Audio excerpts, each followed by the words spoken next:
नमस्कार, capital TV का खास शो राहुल का अग्निपथ देख रहे हैं आप। मैं हूं आपके साथ पूजा। लगातार कांग्रेस को लग रहे झटके और करारी हार के बाद कांग्रेस ने अपने संगठन में बड़ा बदलाव किया है। कांग्रेस ने 2 राज्यों के लिए महासचिव और 9 राज्यों के लिए प्रभारी नियुक्त किए हैं। वहीं इन पदों पर काम कर रहे 6 नेताओं को हटा भी दिया गया है।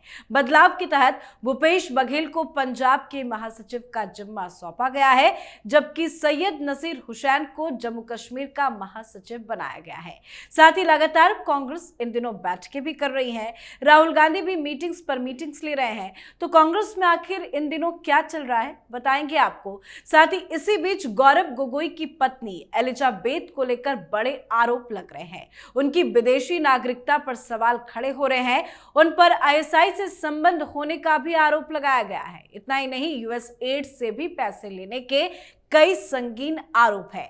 असम के मुख्यमंत्री हिमंता बिस्वा शर्मा तो ये पूछ रहे हैं कि आईएसआई और रॉ एक साथ एक ही घर में कैसे रह सकते हैं। कांग्रेस को इस पर जवाब देना चाहिए।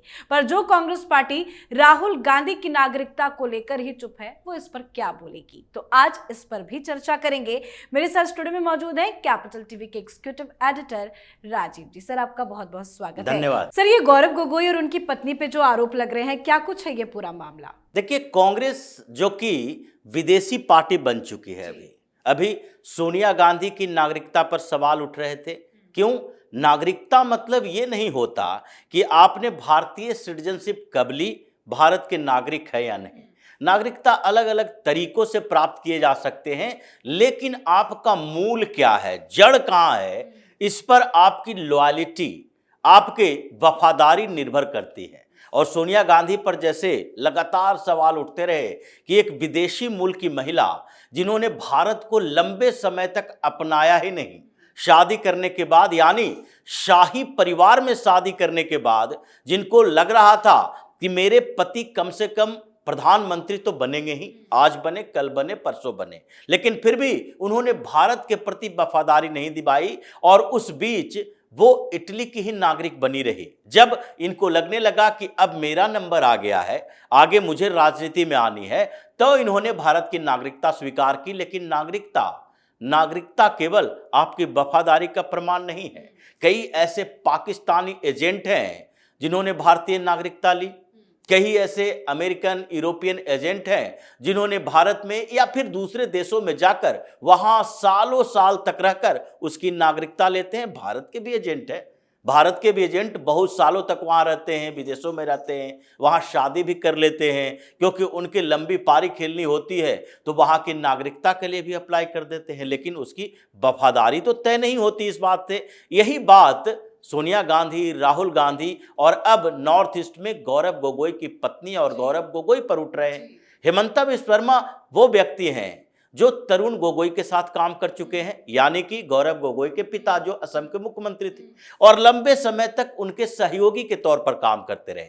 2015 से पहले वो कांग्रेसी थे और कांग्रेस के कल्चर को जानते थे। लेकिन उन्होंने पहला सवाल तब उठाया जब तरुण गोगोई के बाद गौरव गोगोई का नंबर आ गया वहां पर प्रमोशन के लिए, कि कांग्रेस के अंदर वर्कर्स की, काम करने वालों की कदर नहीं है, ये परिवारवादी पार्टी है, परिवार की ही भूमिका होगी। और उसके बाद उन्होंने 2015 में कांग्रेस छोड़ दी, बाद में भारतीय जनता पार्टी में आए और उन्होंने दिखा दिया कि मेहनत कैसे रंग लाती है। आप किसी परिवार से हो, इसका मतलब ये नहीं कि आप बेहतर करने के लिए आपको एक सर्टिफिकेट मिल गया। तो गौरव गोगोई और हेमंत बिस्वा शर्मा एक साथ काम किए, उन दोनों के बारे में, एक दूसरे के बारे में जानते हैं। हेमंत बिस्वा शर्मा के पत्नी के बारे में भी आरोप लगाया था कि 10 करोड़ का ऐड दे दिया गया, ये गौरव गोगोई ही थे। उसके बाद मनीष सिसोदिया भी उसमें शामिल हो गए थे कोरोना वाले मामले में, और इन लोगों पर उन्होंने मानहानि का केस दायर किया था कि आप एक भी सबूत दो, अगर सबूत नहीं है तो फिर आपके ऊपर लीगल एक्शन होगा। लेकिन अब हेमंत बिस्वा शर्मा पूरे सबूतों के साथ आए हैं, गौरव गोगोई बच नहीं सकते।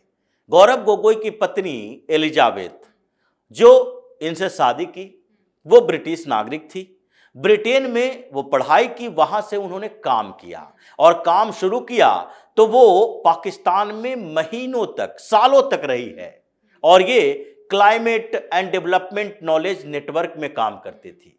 क्लाइमेट डेवलपमेंट नॉलेज नेटवर्क, ये सब ऐसे संस्थानें हैं, एनजीओ बेस्ड संस्थानें, जो कि किसी भी देश में वो अपने एजेंट को भेजने का एक साधन बनाती है।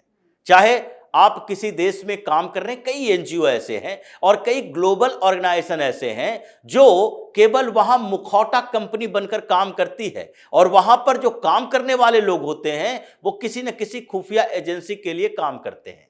और यही एलिजाबेथ के बारे में कहा जा रहा है कि उन्होंने यूएन में काम किया, उसके बाद कई दूसरे एजेंसियों में काम किया, और फिर कुछ एनजीओ में काम किया अफ्रीका में, अमेरिका में, और साथ ही उन्होंने काम किया पाकिस्तान के अंदर। पाकिस्तान में जब वो काम कर रही थी तो उनका आईएसआई के साथ बेहतर संबंध रहा, और चूंकि इसलिए कहा जाता है कि जिस संस्था के साथ वो काम कर रही थी उस संस्था की फंडिंग कनाडा से हो रही थी, जो कि पाकिस्तान का एक अलग रूट है। पाकिस्तान अपने एजेंट का इस्तेमाल अमेरिका में भेजने के बदले कनाडा में करती है, और कनाडा में इसका नेटवर्क चलता है, जैसे हिंदुस्तान के खालिस्तानी नेटवर्क कनाडा में चलता है। ये एक ऐसा जगह है, पनाहगाह है लोगों के लिए, जो अपराधी किस्म के लोग हैं, एजेंट हैं, वो उन जगहों का इस्तेमाल यूरोप में और अमेरिका में इन जगहों पर ऑपरेट करने के लिए करते हैं, और वहां से फंडिंग पाकिस्तान का वो रूट के आधार पर इसको मिलता था, और उसी ने पाकिस्तान में एलिजाबेथ को बुलाया था। तो पाकिस्तान के साथ काम करने के बाद ये भारत में एक ऐसे बड़े फैमिली जो कि यहाँ की सियासत में एक महत्वपूर्ण भूमिका रखता है, उसके साथ संबंध बने, और ये माना जा रहा है कि उसने टारगेट भी किया होगा। टारगेट हंटिंग ऐसे होते हैं, और ये जो हिंदुस्तान में कन्वर्जन के लिए लव जिहाद होते हैं, वही लव जिहाद की तरह ही वो कन्वर्जन के लिए किया जाता है। वो एजेंट असेट बनाते हैं, और असेट कोई भी हो सकता है, कोई बड़ा अधिकारी हो सकता है, कोई पॉलिटिशियन हो सकता है, या फिर कोई रसूख वाला कारपोरेट हाउस का मेंबर हो सकता है, कोई कारपोरेट घराने का हो सकता है, जिसके बिजनेस को एस्टेब्लिश करने में ये लोग पैसे का इस्तेमाल करते हैं, पैसा देते हैं। और उसी में एलिजाबेथ के ऊपर सवाल उठा है कि ये शादी की, यहाँ शादी करने के बाद ये गौरव गोगोई का नेचर बदलने लगा। उन्होंने कैसे अपने सियासी रसूख का इस्तेमाल किया, चूंकि तरुण गोगोई के साथ भी अच्छे संबंध थे कांग्रेस के, सोनिया गांधी, राहुल गांधी के परिवार का, और गौरव गोगोई के साथ इतने अच्छे संबंध कि नॉर्थ ईस्ट में कांग्रेस खत्म हो गई है, मृत प्राय है। असम में थोड़े बहुत अस्तित्व बची है कांग्रेस की, लेकिन नॉर्थ ईस्ट के एक नेता को, जैसे साउथ इंडिया की बात हम करते हैं कि अगर साउथ इंडिया से वेणुगोपाल को लेकर आए तो उसमें ये मानते हैं कि साउथ इंडिया में कांग्रेस बेहतर कर रही है, तो वहां के कुछ नेताओं को बड़ी जगह दी जाएगी। मल्लिकार्जुन खड़गे कर्नाटक से आते हैं, क्योंकि कर्नाटक में कांग्रेस की सरकार भी है, पहले भी सरकार बन चुकी है, और वहां से सांसद भी ज्यादा आते हैं। तेलंगाना में कांग्रेस की सरकार है, या फिर केरल में कांग्रेस की सरकार रही है, और आज सबसे ज्यादा सांसद भी केरल से है। तो उन जगहों से नेता को लाकर यहां केंद्रीय नेतृत्व में रखना एक अलग बात है, लेकिन जहां पर कांग्रेस का अस्तित्व नहीं है, आप कितने उत्तर प्रदेश के कांग्रेस के नेताओं को बड़ा पद दे रहे, बिहार के नेताओं को बड़ा पद दे रहे हो, या फिर दूसरे स्टेट जहां पर आपकी स्थिति कमजोर है, जैसे मध्य प्रदेश हो, राजस्थान हो, वो स्टेट पॉलिटिक्स में है, लेकिन नेशनल पॉलिटिक्स में बड़ी भूमिका कहां दे रहे हो। तो गौरव गोगोई में कौन सी ऐसी खासियत है कि उसे आप बिल्कुल अपने नजदीकी बनाए हुए हो, डिप्टी लीडर है आपके लोकसभा में, तो इतने बड़े पद देना। और यही नहीं, जेपीसी का जो गठन हुआ उसमें भी गौरव गोगोई को रखा गया, यहां तक कि कई स्टैंडिंग कमेटी में गौरव गोगोई है, और उसी स्टैंडिंग कमेटी को लेकर अब सवाल उठे हैं कि आप एक संगठन चलाते हैं Gaurav Gogoi, policy for youth, मतलब युवा सांसदों को कैसे पॉलिसी बनाना चाहिए, पॉलिसी मेकिंग में इनकी क्या भूमिका होनी चाहिए, और ये कैसे बेहतर कर सकते हैं, उसके लिए एक संगठन बनाते हैं। ऐसे कांग्रेस के कई नेता ऐसे हैं जो एनजीओ, कुछ संगठन के नाम पर पूरे विदेश का दौरा करना है, पैसा लेना है, फंड लेना है, ये उनका एक साइड रोजगार है। जैसे आम आदमी पार्टी वालों का साइड में रोजगार होता है, उसी तरीके से ये साइड में एक रोजगार रखते हैं। और गौरव गोगोई उस पॉलिसी फॉर यूथ के लिए आप जाते हो पाकिस्तान के एम्बेसी से, पाकिस्तान के एम्बेसडर से मुलाकात करने के लिए, वहां के उच्चायोग में जाते हो, किस आधार पर जाते हो? क्योंकि वहां जो आप जा रहे हो क्या कोई ऐसे सूचना देने जा रहे हो, उनसे कोई डील करने जा रहे हो? क्योंकि इतनी खुलेआम अगर मुलाकात हो रही है तो उसमें पहले से मुलाकातों का जिक्र ना हो ऐसा तो कहा नहीं जा सकता। जब इतनी हिम्मत बढ़ गई है तो पहले भी कुछ हो सकता है कि हुआ हो। जैसे राहुल गांधी पर भी सवाल उठे कि आप डोकलाम विवाद के बीच चाइनीज एम्बेसी में क्या करने गए थे? चीन के एम्बेसी में आप रात के समय गए, डील किए, हक्का नूडल खाए और उसके बाद आप कहते हैं कि हम स्थितियों का जायजा लेने के लिए गए थे। स्थितियों का जायजा कोई दुश्मन देश के एम्बेसी से लेता है, जैसे पाकिस्तान के एम्बेसी से ले रहे हैं। तो ये सवाल खड़ा किया है। उस सवाल में कई आधार हैं कि कमेटी का मेंबर रहते हुए इन्होंने डिफेंस सेक्टर से जुड़े हुए कई सवाल उठाए। संसद के अंदर आपने डिफेंस सेक्टर की स्थितियों, यानी कि हथियारों का जाखिरा कितना है, यानी आप पूछ रहे हो कि हम कोस्ट गार्ड की निगरानी के लिए क्या रखते हैं। यहां तक कि इन लोगों ने सवाल किया, कांग्रेसियों ने तो यहां तक सवाल किया था कि आखिर कैसे डोकलाम के सेक्टर में चीन जब अंदर की तरफ आ रहा है तो हमें सूचना कैसे मिल जा रही है? इसके बारे में आप हमें बताइए डिटेल में कि आपने कौन कौन सी सुरक्षा प्रणाली वहां लगा रखी है। ये आपको क्यों बताएं? क्योंकि आपके ऊपर भरोसा नहीं है। तो ये स्थितियां इनके ऊपर लागू होती है कि क्या एलिजाबेथ के इनके परिवार में एंट्री के बाद ये सुपर एक्टिव मोड में जो गौरव गोगोई हो गए और सरकार में चूंकि थे नहीं, 2014 के बाद सरकार बदल गई, तो सरकार में नहीं है, विपक्ष में है, तो विपक्ष के आधार पर, विपक्ष के नेता के स्तर पर कमेटी के मेंबर होने के कारण आप कुछ सूचनाएं इकट्ठा करने की कोशिश कर रहे हो। और वो सूचना कहां बेच रहे हो, ये तो इन्वेस्टिगेशन का सब्जेक्ट है। आप कह रहे हो कि लीगल एक्शन लेंगे, लीगल एक्शन लेने की हिम्मत करो, उसके बाद इन्वेस्टिगेशन होगा तो पता चलेगा कि गौरव गोगोई और एलिजाबेथ की जड़ें कहां कहां तक जमी हुई है। यही वजह है कि राहुल गांधी की नागरिकता पर भी सवाल उठे हैं। और राहुल गांधी ने डिमांड की थी इस बार कि जो कमेटियां मिल रही है तो कमेटी में कम से कम committee, standing committee on foreign affairs, विदेशी मामलों की जो कमेटी है उसका चेयरपर्सन राहुल गांधी खुद बने। ये सरकार से डिमांड थी इनकी और राहुल गांधी को मना कर दिया गया कि नहीं, ये राहुल गांधी नहीं बन पाएंगे, मेंबर्स हैं, कांग्रेस के दूसरे नेता बनेंगे। और आज उसको लीड कौन कर रहे हैं? शशि थरूर। वही शशि थरूर जो कि अभी पीएम मोदी के अमेरिकी दौरे की सराहना करते हैं और राहुल गांधी उसका विरोध करते हैं। शशि थरूर, इनको माना जाता है कि एक कांग्रेस के अंदर कुछ बेहतर सोच वाला व्यक्ति है, इसलिए उनको हेड करने के लिए दिया गया कि ये तो राहुल गांधी जैसा लोग कमेटी की बातें भी बाहर लेकर आएगा, जबकि ये मैंडेटरी होती है कि कमेटी में जो चर्चा हो रही है बाहर उसकी चर्चा नहीं होगी। ये पार्लियामेंट नहीं है, ये सदन नहीं है जिसमें जो चर्चा हो रही है लाइव जा रहा है, ऑन एयर हो रहा है।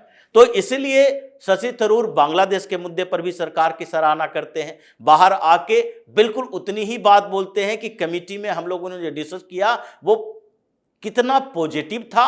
सरकार ने अपने बारे में बताया कि हम कौन सा स्टेप बांग्लादेश में ले रहे हैं। तो ये स्थितियां इस पार्टी की रही है जिसमें गौरव गोगोई के साथ राहुल गांधी फंसे हैं, क्योंकि राहुल गांधी के सबसे करीबी व्यक्ति हैं। अब आईएसआई, पाकिस्तान और फिर ब्रिटेन, ब्रिटिश नागरिकता की बात राहुल गांधी की भी है और सारे ब्रिटेन से ही लेकर आ रहे हैं, यूरोप से ही लेकर आ रहे हैं। यूरोपीय संघ के साथ राहुल गांधी की भी इतनी अच्छी पहचान है कि पिछले बार यूरोपीय संघ का दौरा करने के समय उन सांसदों के साथ मुलाकात की थी यूरोपीय संघ के, जो कि भारत के खिलाफ मणिपुर के मुद्दे पर रेजोल्यूशन पारित करवा चुके थे यूरोपीय संसद के अंदर।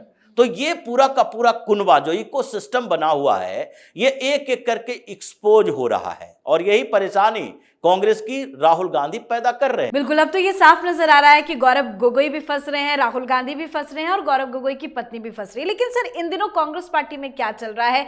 क्यों हलचल इतनी ज्यादा मची हुई है? उठा-पटक इतना ज्यादा क्यों हो रहा है? देखिए, जो परिवर्तन हुए हैं, कई लोगों को जिम्मेदारियां दी गई है। अब सारे के सारे वैसे ही लोगों को बड़ी बड़ी जिम्मेदारी दी गई है। जहां चुनाव होना है उसकी जिम्मेदारी किसे दी जाएगी?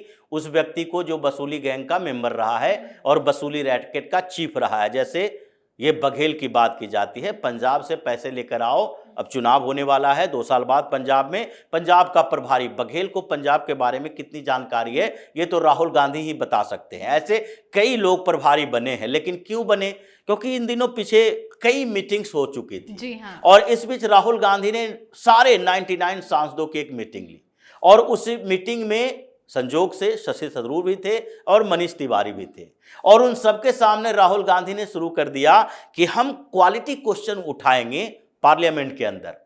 और इस पर शशि थरूर और दूसरे जो मनीष तिवारी थे, इनको आपत्ति हुई कि राहुल गांधी ये क्वेश्चन आंसर और सलीका पार्लियामेंट में बैठने का, बात करने का, क्वेश्चन करने का, ये राहुल गांधी सिखाएं, ये अच्छी बात नहीं है। ये कोई वरिष्ठ सांसद को इसके बारे में जानकारी देनी चाहिए जिनके ऊपर विवाद कम होते हैं, क्योंकि राहुल गांधी जब भी बात करने के लिए संसद में उठते हैं तो उसके बाद इन्होंने जितने आंकड़े दिए हैं वो फर्जी मान लिया जाता है। कई नोटिस आ चुके हैं और कई केसेस भी दर्ज हो चुके हैं। इनकी तथ्यों के ऊपर नोक-झोंक हुई, आपस में झगड़ा हुआ और उसके बाद मीटिंग भंग हो गई। लेकिन उसके बाद इन लोगों ने अलग अलग मीटिंग की दरकिनार करने के लिए। इस पूरे प्रक्रिया में जो नए प्रभारी बनाए गए हैं, कोई भी ऐसा व्यक्ति नहीं है जो 3 बार चुनाव लगातार जीत चुका हो। जितने उस तरह के व्यक्ति हैं जो कि पहले G23 के मेंबर थे जी। और जिन लोगों ने राहुल गांधी का विरोध किया था, उसका एक भी नाम नहीं है। और ये कांग्रेस के अंदर चल रहा है, उबल रहा है कि मुकुल वासनिक को क्यों नहीं कोई पद दे रहा है, शशि थरूर को क्यों नहीं कोई पोस्ट दिया जा रहा है, क्यों नहीं मनीष तिवारी को पंजाब हरियाणा में एक्टिव रहने के लिए कहा जा रहा है, क्यों नहीं आनंद शर्मा को कुछ दिया जा रहा है, वो क्यों शांत बैठे हुए हैं। रजनी पटेल कौन से ऐसे बहुत बेहतर नेता है जो आनंद शर्मा हर हिमाचल प्रदेश में इतने साल की राजनीति के बाद भी कुछ नहीं कर सकते।